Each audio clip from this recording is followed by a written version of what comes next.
Didn't touch the sky.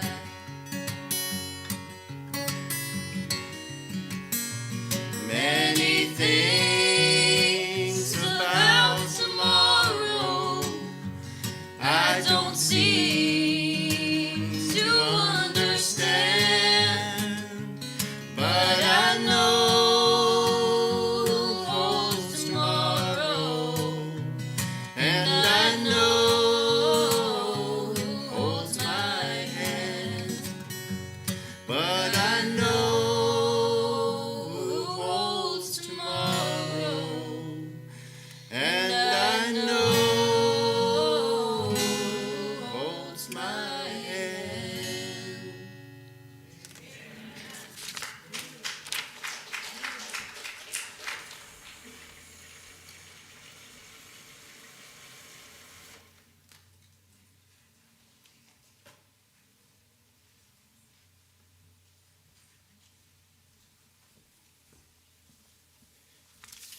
Good morning again.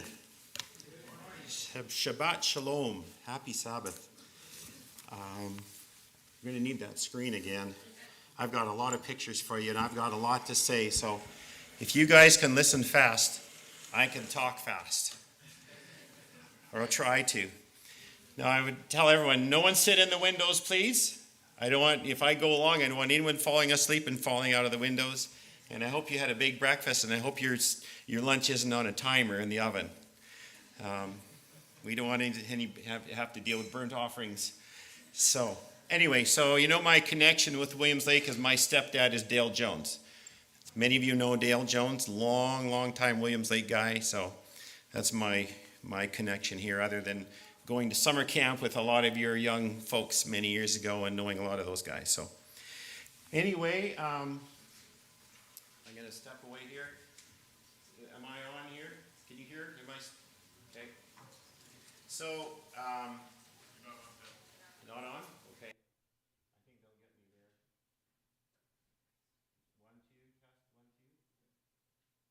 1, 2, test, 1, 2. I didn't turn it off. I didn't turn this off. My rocket pack here.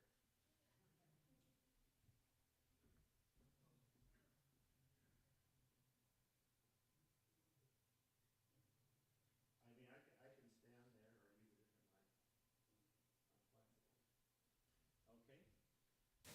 Okay. There we go. Okay. Great. Thank you. So it was last July when we were contacted by the fire marshal in Hope, and he said, "How many rooms do you guys have there?" He'd been to the camp before. I'm Bill Gerber from Camp Hope, just in case. And he said, "How many rooms do you have there? You know, with this fire, you know, we're looking maybe for some places for some of the displaced people." So we gave him a list. Well, we counted up the cabins and this and that, and of course, with COVID kind of not quite being buried in the ground yet, we were basically empty. We'd been pretty quiet there for quite a while. And so we gave him a list. It was Friday afternoon. And Monday morning, there was a delegation from the Lytton First Nation, a fellow from the First Nation Emergency Services called Finesse, and the chief fireman there from Hope. And they were looking the camp over, and they wanted to know if it was possible that they could bring some of their evacuated people to the camp.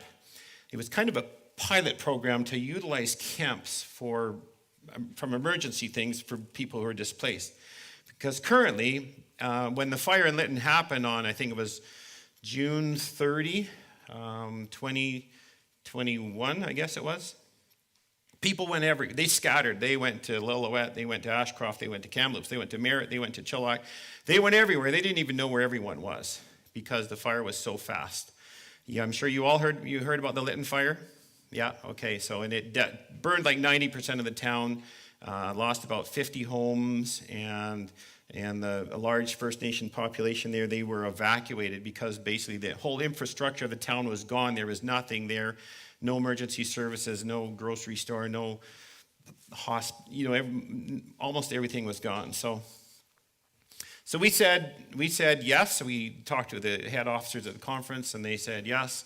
And we weren't sure how many people someone said you may get up to 500 people, which is a blessing. We didn't, because we ended up feeding the people we did get 3 meals a day for months and months and months, and we had never done that before. We didn't have the staff to do that, but the Lord provides. Oops. I'll turn it on now. Thank you.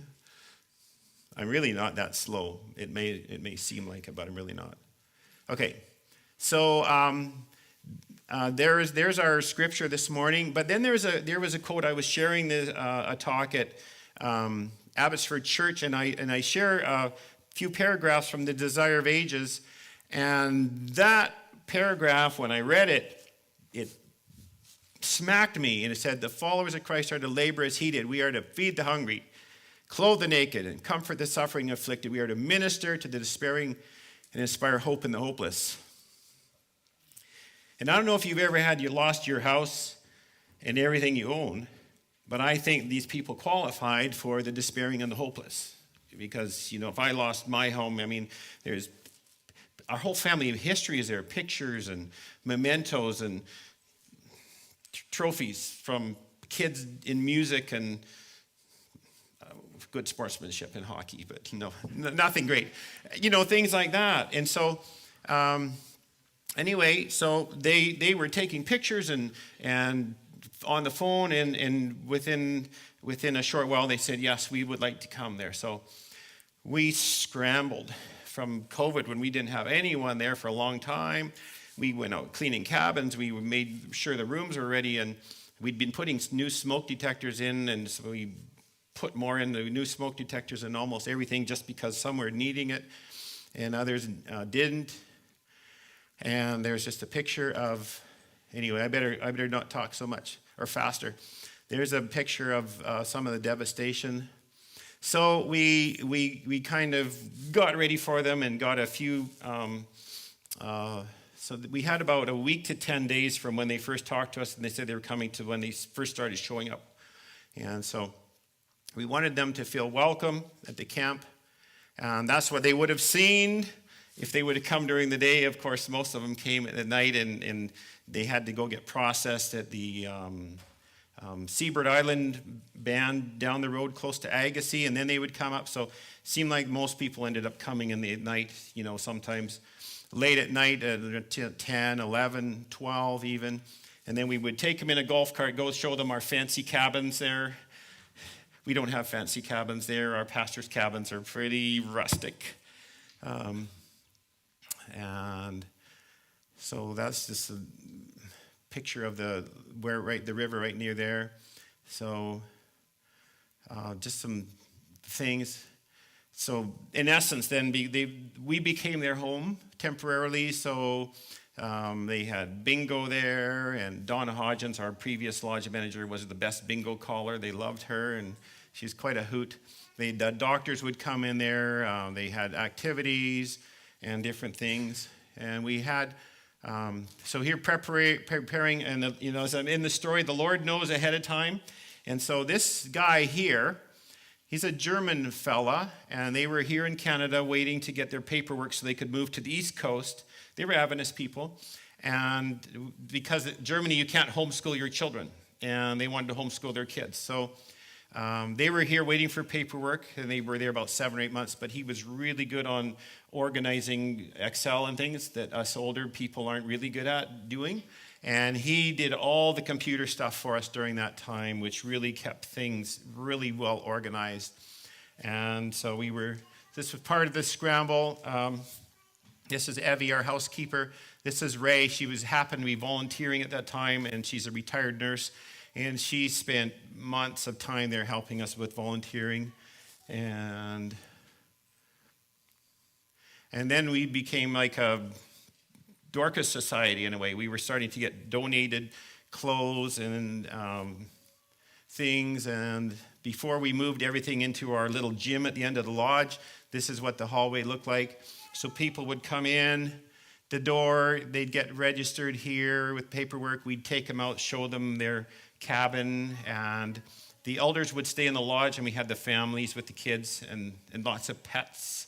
I mean, when people left their homes, they left with virtually grabbed their pets, and that was about it. So when they came, they really had nothing unless they'd collected something from somewhere else during the week. So they had no towels, they had no pillows, they had no bedding. And we typically didn't provide bedding for our pastors' cabins because pastors bring their own. So we needed bedding, so we ended up spending about $9,000 on bedding for the cabins, and ADRA covered us for that, thankfully. And that was just a late night thing, going home about 11 o'clock because it was, that's when they arrived, so that's when we processed them. They provided their own security. They wanted to have security at the gate. They didn't want people just coming in and just like sightseeing, taking pictures and things like that. So now I've got a number of pictures of people helping in the kitchen because really these were our lifeline. Like I said, when COVID came along, we had to lay off some staff and put some staff on half-time because we just had no, like in March there, like any other organization that hosts people, the phone was ringing off the hook with cancellations for counseling, because obviously you couldn't. So we really had no cooks. And so we were able to get some volunteers in and some helpers in. This lady, Marlita, she came from the Vancouver church, and she's volunteered hours and hours and hours there. This fellow works in the school, so he had his summers off, and someone gave me the heads up. He's really a great cook. Vincent used to be June. Vincent used to be our camp cook for about 2 years, and now he's at Berman working in the biology department, and he just hangs around there a lot. Can't get rid of him. My sister came and cooked. She got my nephew to come and help from Alberta. She's from Salmon Arm, and there's Marlita. She, like I say, they were like angels, these people that came and volunteered with our staff because we were really short-staffed. Marianne had been working with us before. She still is. She's from Lillooet. Marlita. Ray again.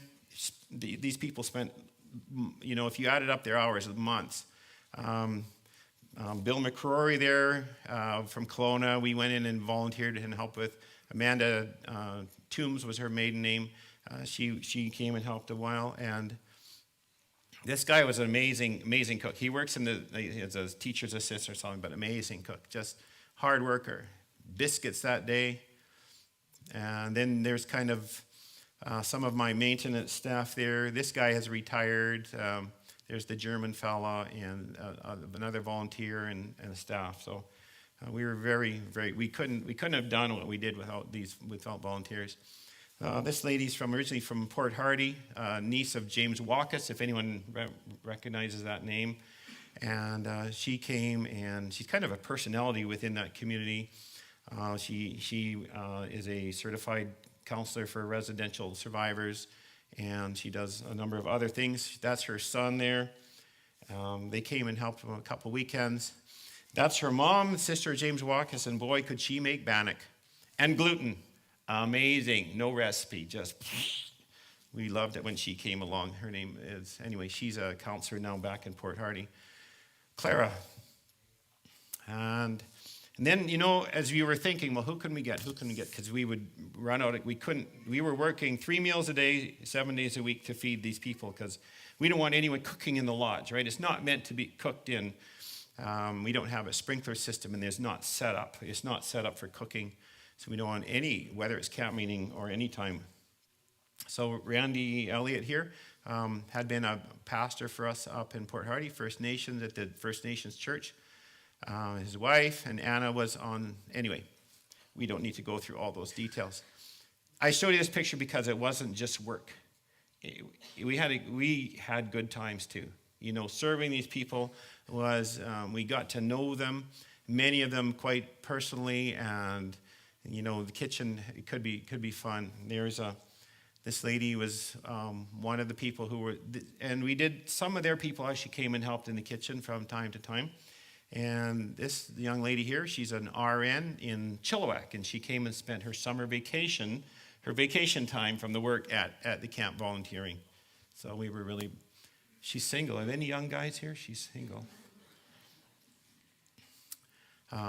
Once again, a few more volunteers. My cousin came, and Donna Hodgins, of course, she can never get too far away from the camp. She has to come back and help. And here is Rainbow Ford. Pastor Peter Ford used to be in our conference. He's retired now. And her mom actually works with either this band or a nearby band. This was Kim. She was one of our guests, and she actually was the liaison for a while. And this lady here, Andrea, and I'm going to share a little bit more about her in a few minutes. An amazing story. Alphonse here, he's still there. He's one of 5 people we still have at the camp. He was essentially, at the time, he was homeless because of a little issue he has. But a wonderful man, a residential school survivor. Nelson here, he came and made salmon patties. Don't look like patties, but they were. And Alphonse makes bannock once in a while. So we tried to involve him in the kitchen where possible. Donations. Oops, that one just kind of happened. Donations. A fellow I know at church, he works for the greenhouse, and one day he brought me a whole bunch of tomatoes and cucumbers and told me where to go get peppers. And so my little Volkswagen Jetta was just loaded. Right now it's loaded with cabbage I got at Desert Hills things, and so it's 300 pounds of cabbage in my car there. And did you know cabbage sweats overnight if your windows are closed? I learned that this morning. But it's going to be for sauerkraut. I'm a sauerkraut maker. Not a grumpy German, just a sauerkraut. We have a new building. We have a new bathroom happening at the camp. I don't know if you knew that or not. We started the plans a long time ago. And with the COVID thing, the first summer we didn't have camp meeting was the summer where we poured the floor and put the walls up. Burke Hyman and his son-in-law came and put the walls up. He donated blocks, and we were able to buy trusses and plywood before the price of wood skyrocketed during COVID, and so we got those things just in the nick of time. And then Jim Trana, who is like a volunteer angel, but you don't ever see his wings. He's done so much stuff there for us the last 8 years. He and our guys built the chimney on the end of the building, and there's another picture or two here of that. So that's in the B section where we just had that little trailer. You know, a little trailer where the floor feels soft and it's kind of gross, and it was only supposed to be there for a few years. We're going to get rid of it. So this is we do have the McCann family came and put gutters on the building now, but when you guys come next, Lord willing, and if we get a few more volunteers and stuff, we're going to have this. You'll have a brand new washroom for guys and girls, and there's some family, nice for handicap and multi-purpose. And then there's a whole covered eating area here where we don't have anywhere else on the camp. So B section, there's a lot of people that camp, typically a lot of Filipino campers. And over here on the bathroom, we'll often see rice cookers on the counters inside and things. So we're hoping to have a facility here that can be utilized for that. And then the covered area can be used for picnics and wedding receptions and church gatherings. And already when Fraser Valley Adventist Academy had their camp out, they used this here mostly. That's where they ate and gathered and did their worships and with a fire in the fireplace, which isn't there in the picture yet. But we're getting offside. We're doing that segue thing. Sorry. Now, this was we had a number of volunteer workers that came in during that time and helped get the people settled and transition. This was Kirsten from Nanaimo, and a lovely lady. And so you can see her little note, Kirsten loves Camp Hope, with her phone number. And anyway, can you turn sound on, the sound guy here? This is actually a little video clip. Is that possible? Oh, there we go. One day I was walking through the lodge and I heard this singing. And I went up to the front, and it was Kirsten and 3 of our little summer worker girls. Not little, but. And they were singing Amazing Grace. And that shocked me because I assumed government workers couldn't do things like this. You know, just because of everything we see. And I said, Can you sing that one more time? I need to video you just like it happened.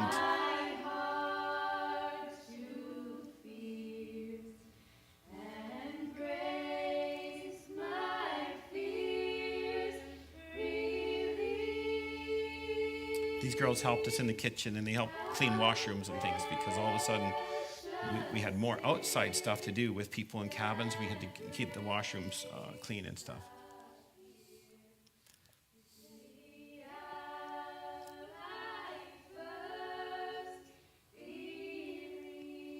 So anyway, that was a bit of an eye opener for me. Thank you. Another little story. This guy here, he's also was a government worker, and he came there, and I was giving him what I call the $5 tour, showing him around camp, showing him the lodge and the different rooms and different things around the camp. And of course, as an ex-fisherman, I think last time I was here 4 years ago, you got one of my fishing talks. Anyway, I always have to bring fishing up at some point in the conversation. And so I somehow that mentioned, and he mentioned that he used to work on a boat, a packer. I was on a fishing boat. We caught the fish, but there were packers, and they collected them from us or from the little boats, collectors or packers. And so they drive around and either buy cash, or they might just take the fish, weigh them, and then give them a ticket, and then they would get paid later on. So in our conversation, I said, well, what was the name of the boat you were on? And his father owned it, and he worked as a young guy. Well, he said it was the Gallant Girl. I said, oh, the Gallant Girl. I said, they were on the cover of the West Coast Fisherman many years ago. He says, yeah. He says, I remember that. He said, one time we were in town, and my dad came down to the dock. He says, we're on the cover, we're on the cover. Well, I said, I took that picture.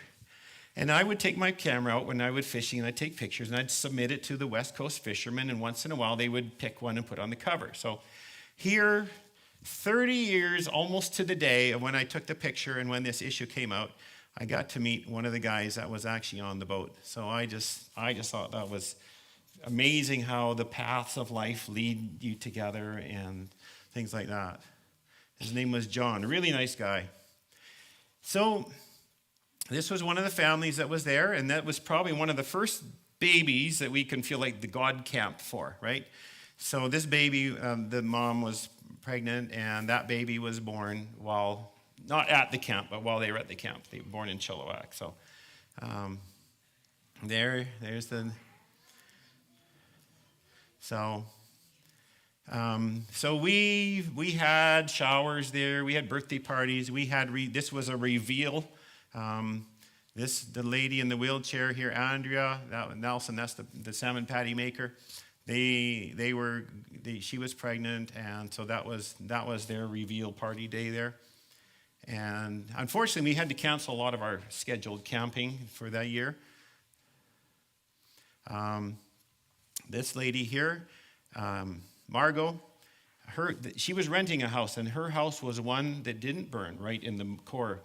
She's an Adventist. She'd been to camp meeting before. And her story is her and her sister, who's mostly blind, who's still at the camp, her name's Sharon. They had just gone to see another sister, and the sister said, there's smoke in Lytton. What? There's smoke? So she turned around, went back to her house, and she could see there was smoke. So she went in her house and was collecting valuables, whatever you collect in the last minute. And she started hearing vehicles exploding around her, and so she just got her handful of things, jumped in her little truck, and got out of there. Currently, her and her sister don't have somewhere to go back to, but I'm sure social services would find them a place if we told them we're not going to kick them out. But there might be a day when we have to say, we've just recently renovated one hallway, and they're on the hallway that we'd kind of like to renovate as well. This is, you get up front and you forget names. Anyway, it was really neat. When she and her mom left, they were there about 8 months, when she had a little speech. And she just said, I want to thank you all for your hospitality, for hosting us. You know, we took care of them when they were sick. We loaned them our van to go here. And you know, we were we became their caretakers. The liaison lady was not doing her job very well. And then she said, and for helping me be 8 months sober. So that felt pretty good. Her name is slipping my mind right now. Okay, this is Andrea. Notice Andrea doesn't have any legs. and only one arm. When she was 2.5 years old, she was playing on the railroad tracks with two cousins that were a little bit older. And they didn't hear the train coming. And the two cousins jumped off the tracks. They weren't too high and survived. And one of them hit his head and damaged it somehow. But Andrea got run over by the train. And she lost both legs and she lost an arm. 2.5 years old. She was airlifted to Vancouver General, where she spent a year. And then she went to a rehabilitation, I think it's called Sunnyside, for 6 months. And so, but from there she was adopted by a nurse from the hospital. And so she grew up in the home of one of the people who had taken care of her. And at the age of 14, she discovered swimming, or some put in a swimming program. Well, I guess in BC here, we have kind of a Paralympic kind of a thing as well. She won gold medals 3 years in a row. And pretty amazing. Very lovely lady, very outgoing, upbeat, positive. She's got quite a family. She's got 8 or 9 kids. And when the stranded drivers came in November, she wheeled her wheelchair down to the gymnasium, which was the community center full of donated things. And she brought toys and things for the kids. And when the kids came in from being out on the highway all night long, she distributed toys and things. And other members of their group distributed water, and they had blankets. They were, their stuff. And so they helped us kind of welcome the people in. Margot, doesn't have much sight either. She had a couple pets. A lovely lady. She would, one of the people there. No, not Margot. Frida, sorry. And these were the kids in the children's story. And I kind of stole the story out of the talk to a little thank you card we got. Thank you for making your house our home. Of course, they picked peanuts, which is my favorite, not knowing it's my favorite. But and then they had, I thought I had one more. They had written all our names on it, so that was neat to see. This is Alphonse. Alphonse, he's kind of a hunter-gatherer, but there's not a lot of hunting to be done at the camp. But he would get firewood and we have a wood stove in the lobby. He kept that going he kept the fireplace roaring all fall, and we thought we're going to burn through all our wood and get no benefit from it. So we put a big wood stove in the lobby of the lodge here, and he kept that going all winter long. And he would bring water over donated water because when the big ADRA warehouse in Vernon closed down, they brought most of their stuff to the camp. So the children's divisions have been full, and the gap for the youth camp has been full almost all winter. They're mostly empty now. Have you guys not got your Lysol wipes yet? You have? We still have about 40 pallets of them there. Like, we're talking lots. They donated 50,000 packages, and we still have a lot there. So please, please, please, if you are doing outreach and you want to include Lysol wipes, come get more. Come get more. I bought this is a moose collar. I bought it at a flea market, and I wanted him to show me. He said, well, I've never used one. He says, I just use my hands. So anyway, he's a pretty good-natured guy. Funny guy. And there's Margot. Every day she's knitting a blanket or a thing. She makes dishcloths and things to sell and stuff. So Telus came in and brought internet. We've been trying to get internet and good cell stuff there. And 2 days after it looked like they were going to come, we had about 8 trucks, lead core contractors and Telus vehicles, and they're bringing temporary internet and stuff. So they've been a blessing that way. And we still have a temporary cell tower right on the field where the gap used to be. So we think if we keep them here forever, maybe we'll always have good cell service here finally. This is the other couple that are still there. Doreen and Crozier. You forget names up front, I know it. Derek. Anyway, this young fellow was staying at the camp while he was doing some project for a local Adventist fellow, and she was showing him how to sew. And she makes hats, and she sells hats and things like that. Of course, in the fire, she lost everything, so she had to start all over here. One man, the first night when he arrived, we said, "Can we get you some food?" We heard he was diabetic. He might need some food. He said yes, but he said, "Can you make it soft?" Okay, so we brought him a banana and maybe a muffin or something. And anyway, we found out later on he left his teeth in the fire, and he'd just gotten a new set of teeth, and his gums were really sore from the new teeth. So anyway, they left. I think he actually burned his arm. Dave actually, they burned his arm, and all they got was their cat. That's the only thing they were able to save from the fire. And there was something going on with their insurance. They were negotiating at the time. Didn't have insurance on their home, so it's gone. But okay, well, segue into November. So we had about 65 people there for most of the summer, and then when more evacuations were needed, we had about 180 people for close to 2 weeks, and feeding them was, like I say, but the Lord blessed us with people right in the nick of time as people volunteered, or we thought of people that we could call, because doing 3 meals a day is when you don't have any stuff, and people that need to know how to do this stuff, right? So, but eventually we got it figured out and we made it through. So, as you all know, last November there was some flooding, right? You've all heard that story. That's the Lower Fraser Valley there, and so on that whole weekend in November, around November 15, it was pouring rain, pouring.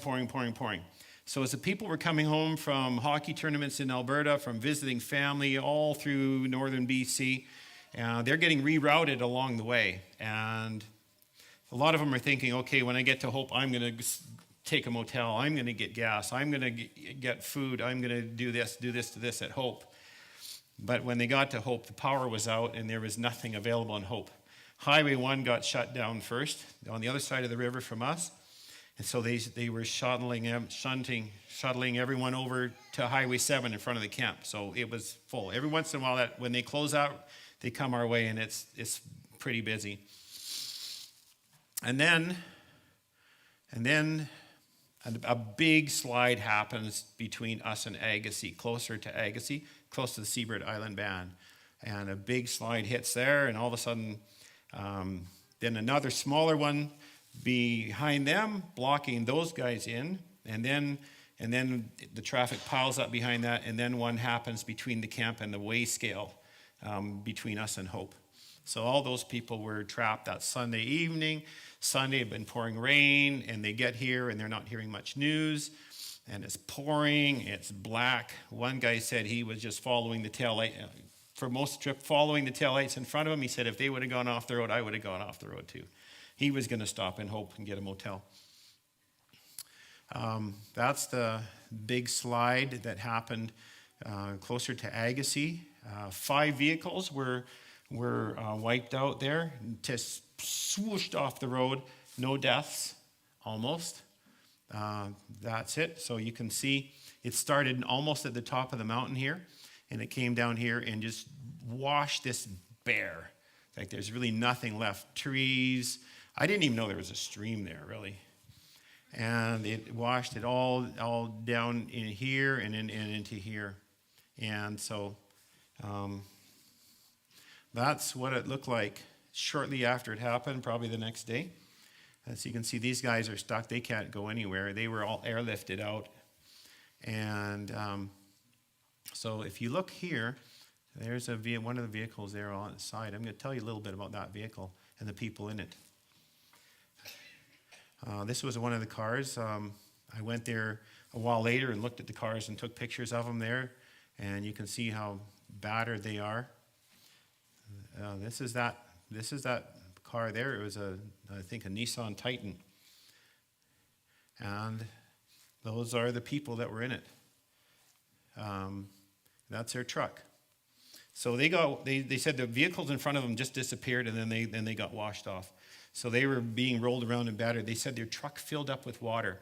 So I had a talk in White Rock and about this, and then I went back again, and I was able to bring two people, one that stayed at the lodge, and that couple. They actually came to the church and shared their story at the White Rock Church. They're not really Christians. They didn't really come and say, God saved us or anything like that. They felt, fate or whatever. But anyway, we had a nice visit, with them afterwards and stuff. So their cab filled up with water, and they thought they were going to drown in there. Then the truck came to rest, and you can see the windows were broken, and then when it came to rest, the water started draining out, and they were able to, get their breath. And so they were in their truck for about 5 hours. He's able to climb out the other windows. It was resting on its driver's side, and their phones were still working. So he phoned a neighbor who works as a fireman, and eventually. They had some whistles, and they were able to communicate with other people there. There were some students from UBC who were sitting on top of their car, and they all survived. That's the slide that happened between us and the waste scale, which blocked going back to Hope. But even if you went back to Hope, there really wasn't anything there because it was full of people too. The grocery store was basically out of food. The gas stations were running out of gas, and the restaurant, and until power came back on, there really wasn't much you could do in Hope. Now, I think it was Monday morning that we heard from some of the emergency services people that had been working with us with the First Nations. They said there's people out on the highway. I think they said you should open your doors. Sure, we didn't really know what was happening. Our power was out too, and we have this old generator, which thankfully the Lord blessed us and kept running during this time where we would have been in trouble. So we went, and so these people had been out on the road. Some had been since 7:30 in the morning on the road, and most people don't travel with a bunch of emergency supplies. And so they were just wondering, and I've got a little paragraphs I'm going to share with you.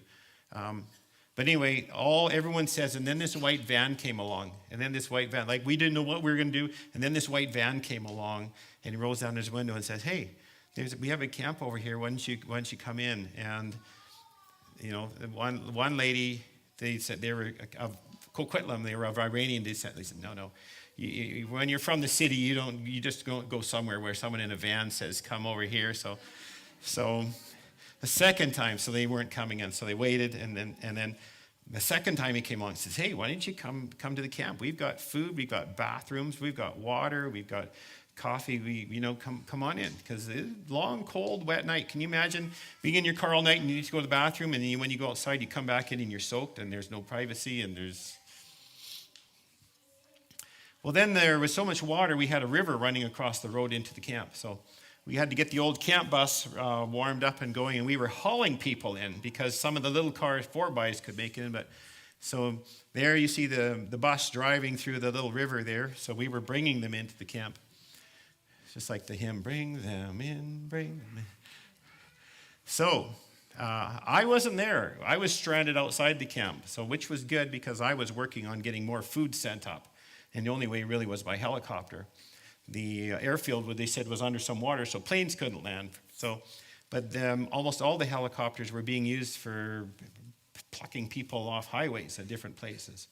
Anyway, finally Wednesday morning, I was able to get some food. I'll tell you that. But so these are pictures that staff took.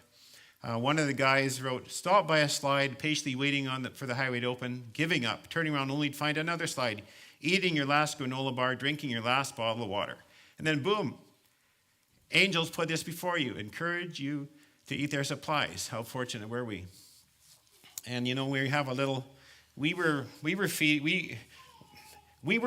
preaching the doctrine of tofu and vegetarianism to the First Nations people. We were asked to serve them food that they were more familiar with, and we were. So this is going to be a great story for the review. I don't know if they'd accept it or not, but anyway. So we had this roast, and we'd served, because there weren't that many, we'd cut it in half and we'd served half to them. Well, then we brought it out to serve. I mean, 271 people came in that were registered. We think maybe there was a few more, right? So we went from feeding 30 people to feeding 300 people, just like that. And so we didn't really have enough food, like fresh salad and what you might. But we had food because we'd been planning for camp meeting. So I think we maybe had lasagnas and elk roasts and things like that. So maybe some people, not real elk, fake elk. That's just what we call it. Anyway, I'm digressing. So this roast, so they made it and they started serving it. And it kept going and kept going. And even some of their people who were volunteering, they even commented, they said, how did we feed so many people with this roast? And because by the time everyone went through, everyone who wanted some had got some. So, and we didn't think there'd be nearly enough for everyone. So it's just kind of a neat little story. So, and they worked hard. Our staff worked hard to feed them what we had, and I don't know where the oats came from, but obviously, during the time Kiewit, one of the big contractors on the pipeline, they actually came in with some food for us, some salads and things, because the trucks, the big semis hauling food, when their reefers ran out of fuel, they opened up their doors and said, we might as well eat this but have it going bad. So we actually got some food from some of these trucks. So that helped a lot. They would line up. Interesting, this guy here, he had been to Leo Scriven meetings. He had actually been coming to our church for some time and had drifted away. And when he came in here, he recognized Todd and Stephanie Schaefer. And it was almost like a little reunion. And so we kind of reconnected with them personally and spiritually to some degree. He actually ended up coming back and staying at the camp and volunteering for 3 or 4 months as he's transitioning from living down in the valley to a place up north, farther up north.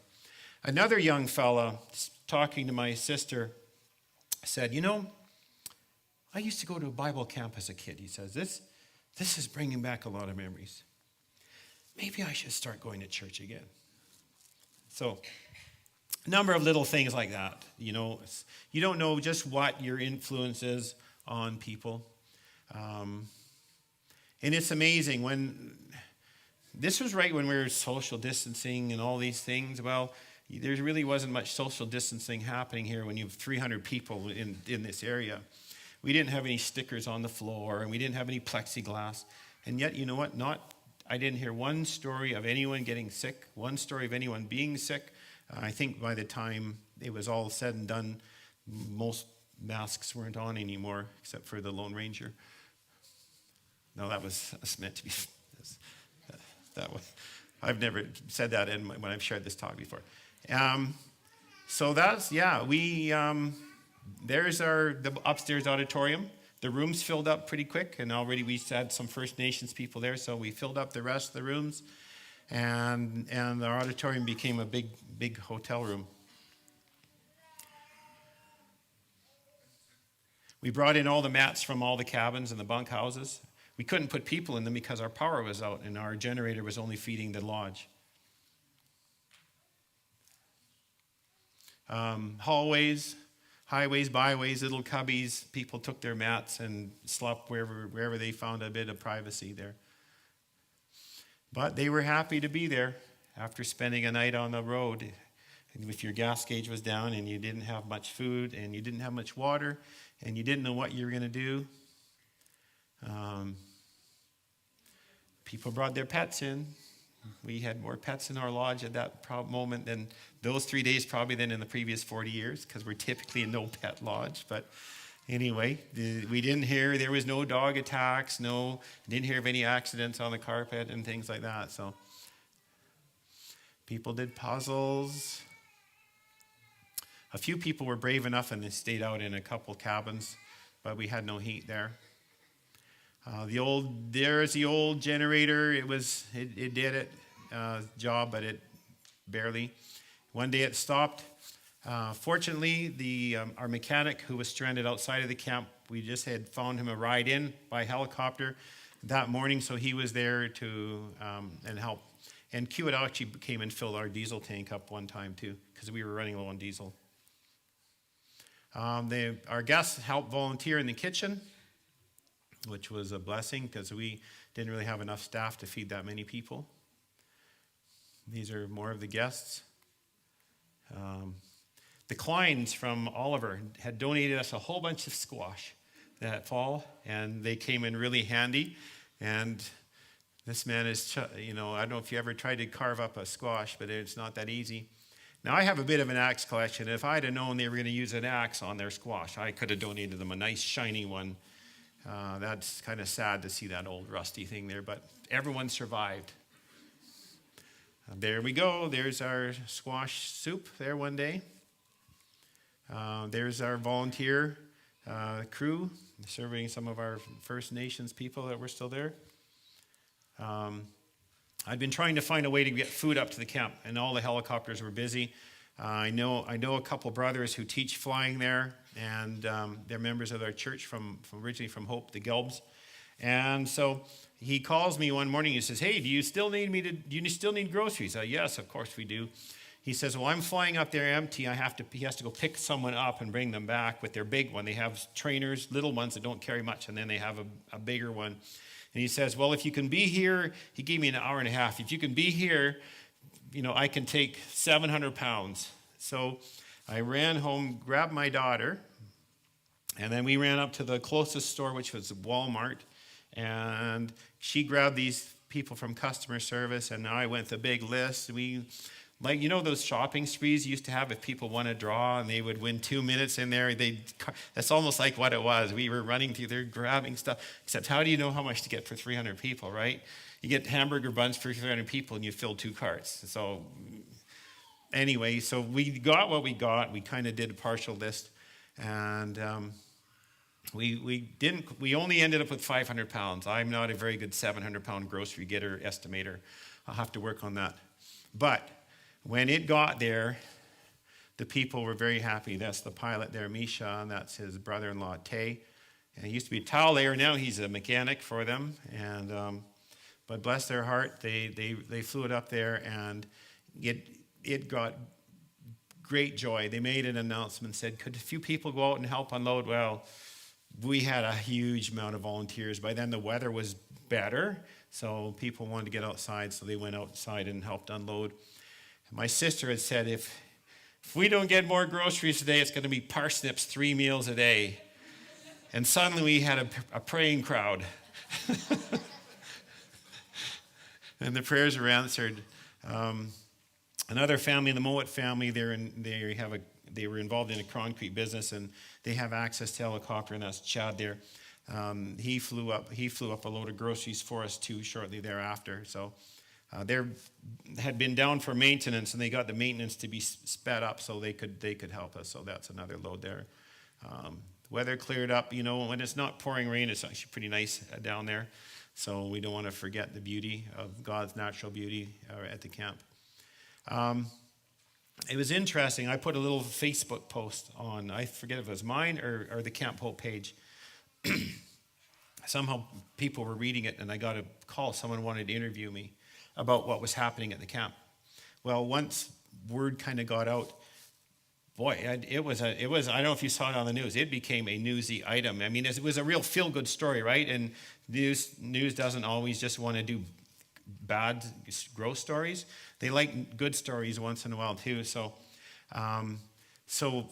I had an interview with Global and CTV and City News and CKNW and Vancouver Sun, and Reuters came and did an interview at the camp and did a story. NPR from the States, this big radio thing, they did a story. FM 95. I was walking through Superstore doing groceries, doing an interview with this guy on FM station there one day. It's interesting. NPR broadcast all over the USA, and there was a few people that sent donations to the camp. There was one Jewish man from LA who phoned up, and he said, "Can I make a donation?" And we said yes. And he sent $500 up. He says, "I used to live by an SDA school, and I wanted to do something for the community, so I said, could I make a ball field? Could I develop a ball field there?" And they said yes. And they said, but one thing. They said, the only thing we ask is that you don't play on Sabbath. Well, being a Jewish man, that was perfectly fine with him, and he was quite happy with that arrangement. So with that little interaction from before, he heard their story, and he sent us a donation. It's another little funny thing about Twist of Fate. You can't see it, but the name here is Sarah Grochowski. And it's kind of ironic that the Aldergrove Church, we did an extreme home repair for the Grochowski family when she was younger. They had lost a son in a car accident, and that had set them back on their heels. And their house was just kind of decaying around them. If you've ever suffered loss or known of someone who has, it can really send you for a loop, and you aren't always in the same frame of mind where you can get things done. So we went in and did a big overhaul in their church. But anyway, she's a daughter of the family that lived in that house at the time when we did that. So that was very interesting, I thought. And then we hit the big time. It is written. And they wanted to do an interview, so and so I contacted this guy, Rob Abbott. He started a page called I Survived at Camp Hope on Facebook. There was another one, surviving on Highway 7 or something like that, and there was thousands of people. And that's how they communicated. That's how they passed information on during that time when news was scarce. And this lady was there with two little kids, and she said, I'd like to help you build a playground at Camp Hope. She's going to give us $3,000 to help us build a playground because she was there with two little kids.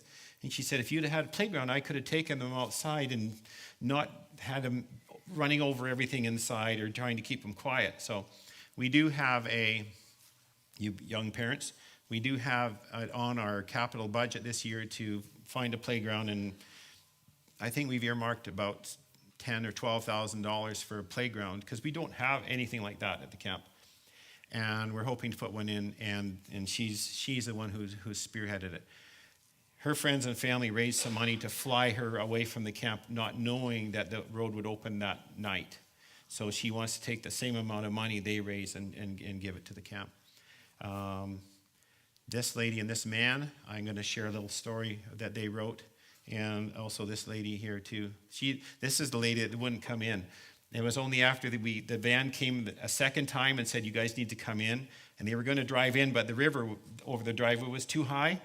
So then when he came the third time, he said, well, there's a bus. So they came in after the third invitation. They came into the camp. And we're still in kind of in touch with them.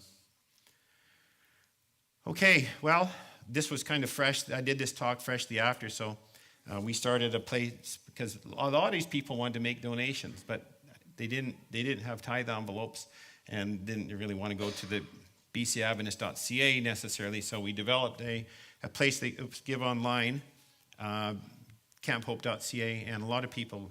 I'd say donations from these people was around $12,000 because so many people were grateful.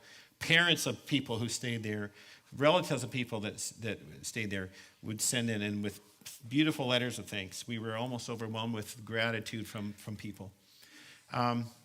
What else has the camp been up to? This year, there is a group that has come twice before. It's SMA. I always forget what it means, but basically what it is children who are it's an illness, debilitating illness where children are in wheelchairs. And so they have this family camp for a week long, and all these kids are in wheelchairs or chairs like this. And these people come from across Canada to this camp. It's about a week long, and there's lots of volunteers, and they help them. They take them canoeing. They try and get them horse. They do lots of things that these kids never get to do the rest of the year, right? Anyway, they called us in the middle of the summer. The camp they were supposed to just canceled on them. They were desperate. What can we do? Could we squeeze them in or do something. And Stephanie Schaefer, our lodge manager, figured a way to do it. We had to put them on the second floor, but we were able to get them into rooms. And because our lodge wasn't built to be wheelchair accessible, it was, 45, 46 years ago, they had to use the washrooms down on the one end. Anyway, they managed, and they were ever so happy, and ever so grateful that they were able to come. And they were just over the top. One place in Kelowna actually mailed us, I think it was 30 pounds of A1 cherries, like amazing cherries to donate to this cause. And there's a story behind that too. And then here just a month and a half ago, where there was evacuations because of the fire in the Hope area. And so the camp across the river called us at any chance we could bring some of our guys over. We have to leave the camp, and most motels and campgrounds are full. So we said, okay. So early Sunday morning, late Saturday night, early Sunday morning, this is what it looked like at the camp. And we said, we've got cabins. A group had just finished, so our rooms were dirty and not dirty, they were used. And so, but these guys that are living in this camp, where they all have their own rooms with queen beds, they weren't very excited about going into youth hill cabins and little bunk beds. So some guys stayed and some guys didn't. We probably had about 80 for the first few nights. Then they had a shift change, and then we did about 120 guys for about 2 or 3 days. They brought their cooks and they brought their food because we didn't have the cooks for it. We just finished a weekend. So we've rented out our big auditorium 4 times to their workers, where they have big meetings, and so we're in good terms with Hewitt and some of these companies. So then again, all of a sudden we became there's the supplies and things they brought in. They brought their janitorial team over and they helped us clean the rooms so we could put their guys in the rooms. And once again, here we go. This guy here, his name is Ian. He'd been to our camp before as a kid. And then later in life, when he belonged to some church in Vancouver, they had come to our camp before. And he was sharing me how he came back and was like deja vu. He'd been there before and stuff. So you just never know where the little connections go. If we only ever serve our own people, how do we ever witness, to others? Or how do you ever influence others if it's just our people there? So this was one of the janitors. I forget what country he was originally from, but when I'd see them, I don't differentiate between a excavator guy or a manager or whatever. We were just trying to be friendly to all of them, and I took them around in the golf cart to show them their cabin and stuff. And every time I'd see him, I'd try and connect with him and stuff. And some of the kitchen staff that were there, this was the main chef, and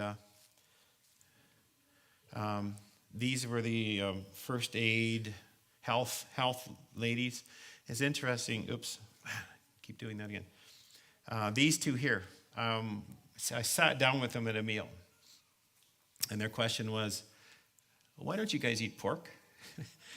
Well, that just opened Pandora's box of things, health. And after that, I would kind of seek them out if there was a meal and talk about different health things, why we eat certain things, and in the Bible and stuff, and different various health things. And they were very open. They were very open to it. And I have an email address, and I'm going to send them a little more stuff. But that was one of the things when they brought their cooks to cook. We said, well, you can serve this and this, but please don't serve. That's the one request: don't serve pork. Now, we didn't inspect every pizza they served, but they kind of knew. This fella here, he was kind of overseeing the camp, making sure the companies were getting their value from the different contractors. And he gave us he's actually a chef, and he gave us this fancy book. And he's told me, he said, when the pipeline is done, their company supplies a lot of stuff. He said they put in hundreds and hundreds of TVs into the camp, into their work camp. he says, we buy new sheets and the mattresses and things. He says, maybe when it's all done, he said, I'm going to see that you guys get some of the supplies. And when they said sheets, my eyes said, yes, it seems like we always need sheets. Thank you notes. We got many thank you notes and donations from the camp. The Croziers went back one day to look where their house had been, and they saw this sunflower growing right in their property there, and it gave them hope. Gave them hope for a new life. I've gone past 12. So is it okay? I've only got a few more little things. So we had to take some new pictures for the conference for a periodical for the constituency meeting. And so the photographer came up to the camp and we had them take pictures of all the people that were here still. That was Margot's sister there. She doesn't come out of her room very often. This guy's gone. Now this guy's gone. This is, she's gone. She's a lady who was eight months sober, and that's her mom. These are the Croziers. Eli is gone, and that's Alphonse. And there's a donated trailer, and I think we're going to be able to give that to him. These were the plumbers that were working on the new bathroom there at the time. And Jim Tranas and his wife Brenda were helping us renovate the hallway. We did 14 rooms this spring. So we have one whole hallway that's done. The cook, our maintenance guy, Stephanie. This is the guy that came and stayed with the stranded travelers that stayed and volunteered for about 4 months, and then the rest is staff and stuff. So that's our big happy family at the time. So once again, those are that. So let me just share with you just a couple really quick. Sorry for keeping you long here, but to tell this story, there was so many components, and I left out a lot of things too. So they started this page on Facebook, Stuck on Highway 7, I think it was called. And these people that had stayed at the camp just wrote these stories just spontaneously. Can't believe it's been a week since all this happened. Like most here, we were on our way home from visiting family in Kelowna when it took 7.5 hours just to make it down to Hope with everyone else, through Princeton to Hope. 4 of us slept in our truck the Sunday night, not knowing how close we had actually been to the mudslide, with plans to get breakfast in the morning at Hope and drive another way, except we found we were trapped by the 3rd mudslide when the sun came up, and we joined back in line. Counting what few snacks we had left, paper maps unfolded, looking at plausible FSR and talking with locals and other stranded people, it wasn't looking good. Until a white van stopping by, not with free candy. That's what you hear as a kid, right? Don't take candy from people in vans. But coffee and breakfast at Camp Hope. For the next 3 days, we had a warm, dry place to rest our heads, full bellies, and a wonderful company. My son was so happy, running around with all the other kids, and the puppies made him smile every time. Like most, on Wednesday night, when they said, the road's open, go now, we hurriedly packed and left after dinner. I tried to tidy the room as much as possible and wrote a quick thank you on a napkin. The generosity and kindness shown by those who ran the kitchens in Camp Hope was beyond believable. We can't thank you enough for taking in over 300 stranded on Highway 7. And we will be stopping by next time to drive by to say how thankful we are, again, in person. You're the reason we made it home feeling human, safe, and sound. Heart. Another one. Now that I have a moment, I'd like to extend my gratitude to Camp Hope. They took us in Monday afternoon after we spent the night in our car, a total of 22 hours from our departure. We weren't prepared for that long. I don't think anyone was. Once we were down to 2 granola bars and a half bottle of water, I wanted to go see what was going on up ahead. We were parked across from the mushroom farm. You know that big mushroom plant down just past Chihuahua First Nations? There's a big plant there. You maybe have smelled it. They grow the stuff. You grow mushrooms in there, or they make it. But in the line, I walked with my 2 kids about 4 kilometers up the road to discover I still couldn't see the slide. Started heading back to be stopped by a trucker who informed me he had just heard it will be 2 to 3 days before we may be able to get through. I held my doubts as to what he was saying. but he seemed pretty confident in what he was told by his captain. Thinking in my head how we would manage with what little we had. When I got back to the car to break the news to my wife, she broke down. The kids were crying and very worried. I tried reassuring them, and we all prayed together. 10 minutes later, prayers answered. A van pulled up.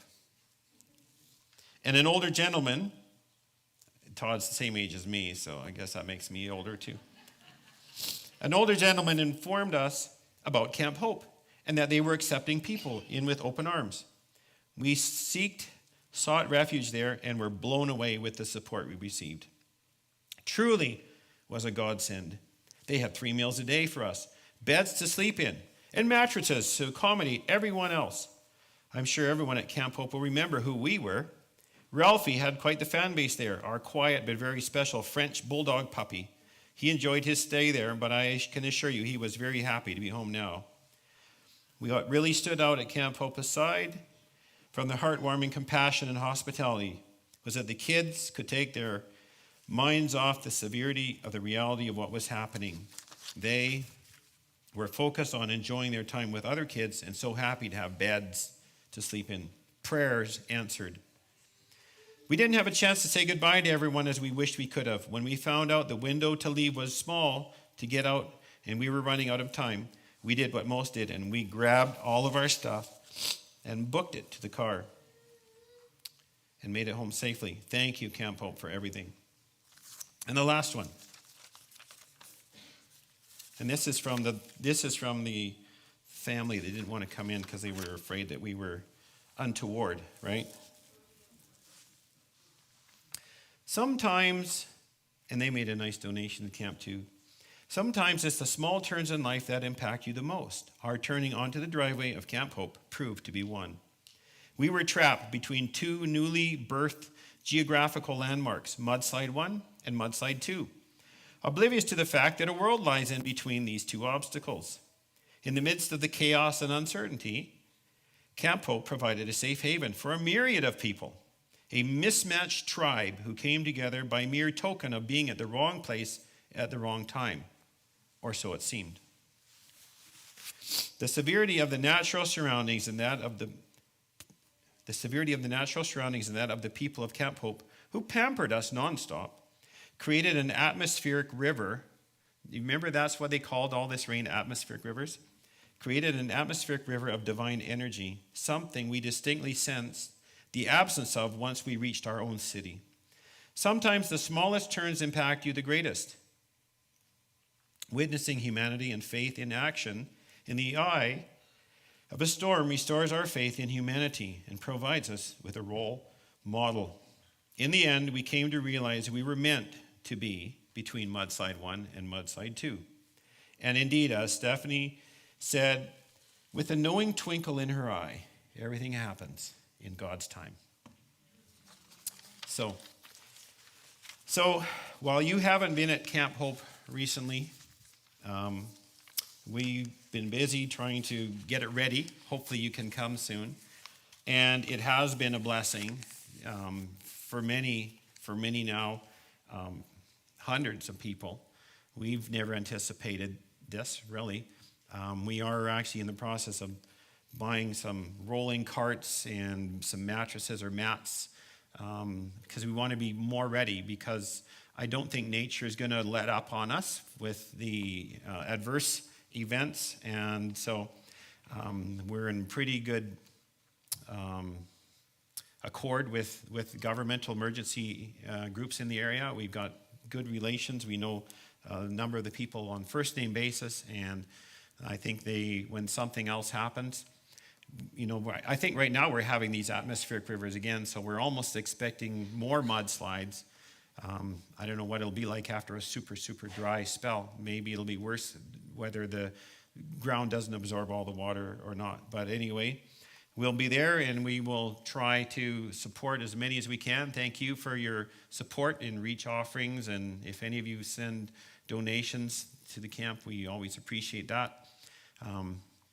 If any of you guys are eager to come down and share a few days with us, with all these things, we haven't been trimming branches and edging things and pressure washing much, and we're actually winterizing some sites right now because we have some guys from the pipeline renting RV sites, and they want to stay. They love it there. They say it's quiet and it's safe.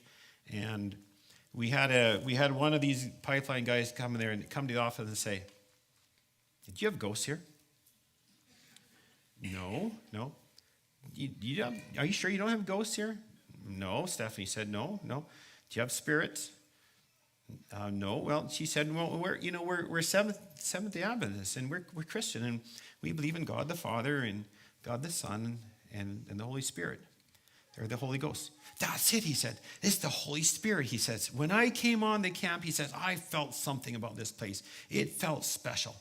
And so that was kind of neat. And there's been a few other guys, too, that have some connection with some Adventism somewhere in their family. So now, I don't know. The way he approached that, it was pretty unique, But I'm thinking, this is long before Halloween. Come on, But anyway, so. But anyway, we do have some camp guys staying there, renting because of there's and we've actually started a little mini church service with some of them. Some of them actually come to a little service a number of times, and some actually requested it. So I don't remember if it's on Saturday or Sunday, but we'll meet them where they're at, and we'll share Jesus the best we can with them. So. Anyway, that's what we've been doing, and like I say, thank you for prayers. Prayers are always appreciated, and like I say, if any volunteers want to come down and do some miscellaneous labor things, give me a call, and we'll talk, and I'm sure we'd love to have you come and do something, and you can get back to Camp Hope again. Okay.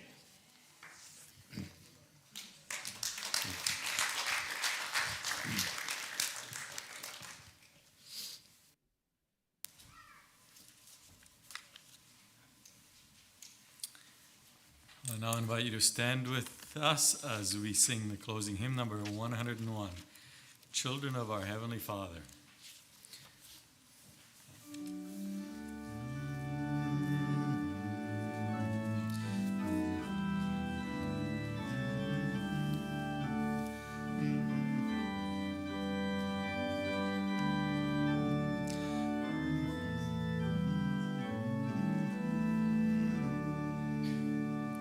Children of our Heavenly Father, safely in His bosom gather, nesting in a star in heaven, such a refuge e'er was given. God His own doth tend and nourish in His own.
Let's bow our heads.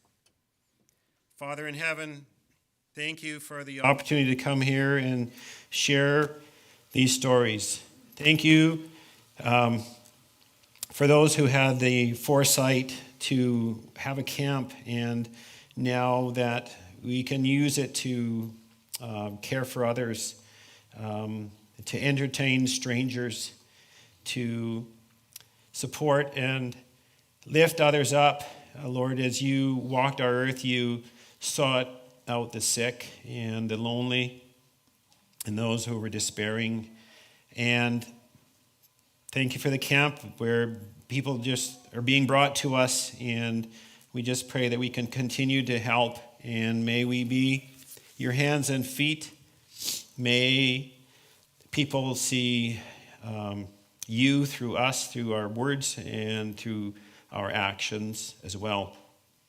And may it be maybe a seed, an impression or something, and then may your Holy Spirit just nourish it and grow it. Thank you, Lord, for hearing our prayer today. And thank you for everyone here and their long suffering for my long talk again. We pray this in your name. Amen.